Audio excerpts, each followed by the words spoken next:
എല്ലാവർക്കും നമസ്കാരം. അപ്പോൾ നല്ല തക്കാളി ചമ്മന്തിയാണ് കേട്ടോ, തക്കാളി ചട്നി എന്നൊക്കെ വിളിക്കട്ടെ ഇതിന്. നല്ല സൂപ്പർ ടേസ്റ്റാണ് കേട്ടോ. ഇഡ്ഡലിയുടെയും ദോശയുടെയൊക്കെ കൂടെ കഴിക്കാൻ അടിപൊളിയാണ്. അപ്പോൾ അത് ആദ്യം തന്നെ മിക്സിയുടെ ബൗൾ എടുത്ത് വെച്ചിട്ടുണ്ട്.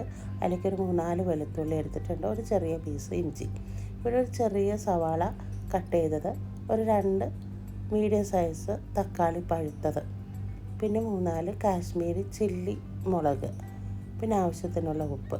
എന്നിട്ടൊന്ന് അരച്ചെടുത്തിട്ട് വരാം. ഒന്ന് അരച്ചെടുത്ത് വന്നിട്ടുണ്ട്. അതിലേക്ക് ഒരല്പം മഞ്ഞൾപ്പൊടി ഇട്ട് കൊടുത്തിട്ടുണ്ട്. പിന്നെ നന്നായിട്ട് പേസ്റ്റ് പോലെ ഒന്ന് അരച്ചെടുത്തിട്ടുണ്ട്. ഇനിയിപ്പോൾ ഇതുപോലെ ഒരു കടായി വെച്ചെടുക്കാം. അതിലേക്ക് ഒരല്പം വെളിച്ചെണ്ണ ഒഴിച്ചെടുക്കാം. വെളിച്ചെണ്ണ അല്ലെങ്കിൽ നല്ലെണ്ണ ചേർത്തെടുക്കാം കേട്ടോ. അപ്പോൾ നല്ലെണ്ണയുടെ ടേസ്റ്റ് ഇഷ്ടമല്ലാത്തതുകൊണ്ടാണ് കേട്ടോ വെളിച്ചെണ്ണ എടുത്തത്. പിന്നെ കടുകും ഉലുവയും ഇട്ട് കൊടുത്തിട്ടുണ്ട്.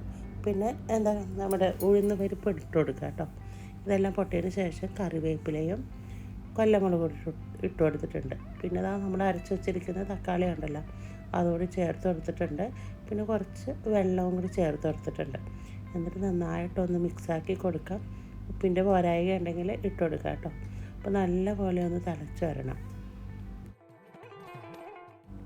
അപ്പോൾ ഇത് നന്നായിട്ടൊന്ന് തിളച്ച് വരട്ടെ. ഇനിയിപ്പോൾ നമ്മൾ അരിപ്പൊടി എടുത്തിട്ടുണ്ട് കേട്ടോ. ഇടിയപ്പത്തിനൊക്കെ എടുക്കുന്ന അരിപ്പൊടി ഉണ്ടല്ലോ, അത് 2 ടീസ്പൂൺ എടുത്തിട്ടുണ്ട്. എന്നിട്ട് കുറച്ച് വെള്ളത്തിലൊന്ന് കലക്കി വയ്ക്കാം. പിന്നെ എനിക്ക് ഇത്തിരി ഉപ്പിൻ്റെ പോരായ്ക ഉണ്ടായിരുന്നു കേട്ടോ, ഉപ്പും കൂടി ഇട്ട് കൊടുത്തിട്ടുണ്ട്. അപ്പോൾ നന്നായിട്ട് തിളച്ച് വന്നിട്ടുണ്ട്. ഇനിയിപ്പോൾ ഇതിലേക്ക് കലക്കി വെച്ചിരിക്കുന്ന അരിപ്പൊടി ഉണ്ടല്ലോ, അത് ഇതിലേക്ക് ചേർത്ത് കൊടുക്കാം.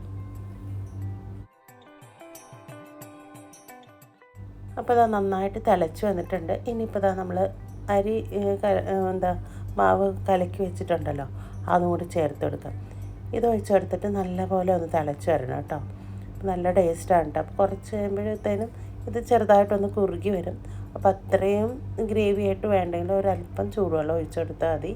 കുറച്ചുകൂടി ലൂസാക്കി എടുക്കാം. അപ്പോൾ എനിക്ക് ഇതേ രീതിയിലാണ് കേട്ടോ വേണ്ടത്. കുറച്ച് അധികം ലൂസല്ല, ഒരു ചെറുതായിട്ടൊരു കട്ടിയായിട്ട്. അപ്പോൾ നമ്മൾ തമിഴ്നാട്ടിലേക്കൊക്കെ പോകുമ്പോൾ അവിടുത്തെ തട്ടുകടയിൽ കിട്ടുന്നൊരു ചമ്മന്തിയാണ് കേട്ടോ. നല്ല ടേസ്റ്റാണ്. അവിടെ കുറച്ചും കൂടി ലൂസാക്കാറുണ്ട്.